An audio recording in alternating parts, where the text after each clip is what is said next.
नमस्कार. आज मी बनवली होती रबडी. रबडी कशी बनवायची चला बघूया आजच्या व्हिडिओमध्ये. सगळ्यात आधी मी इकडे अर्धा लिटर इतकं दूध घेतलेलं आहे. त्याच्यानंतर त्याच्यामध्ये ॲड केलंय केसर. केसर ॲड करून झाल्यावरती त्याच्यामध्ये मी ॲड केलेली आहे वेलचीची पूड. आता हे सगळं ॲड करून झाल्यानंतर दुधाला एक उकळी यायची आपल्याला वाट बघायची आहे. इथे आपल्या दुधाला छान अशी उकळी आलेली आहे. उकळी आल्यावरती त्याच्यामध्ये आपण ॲड करणार आहोत साखर. साखर जी आहे ती तुम्ही तुमच्या चवीनुसार ॲड करू शकता. आता आपल्याला दूध जे आहे ते कंटिन्युअस हलवत राहायचं आहे. दुधावरती जी साय येणार आहे ती साय अशी आपल्याला भांड्याला लावून ठेवायची आहे.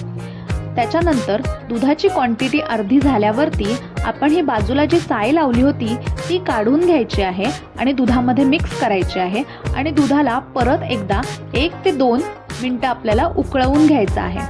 दूध 1 ते 2 मिनिटं उकळवल्यानंतर आपण गॅस बंद करणार आहोत आणि ह्याला रूम टेम्परेचरवरती थोडा वेळ थंड करणार आहोत.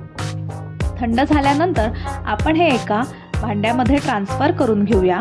त्याला छान असं ड्रायफ्रूट्सने गार्निश करूया आणि फ्रीजमध्ये 2 ते 3 तासासाठी थंड होण्यासाठी ठेवूया.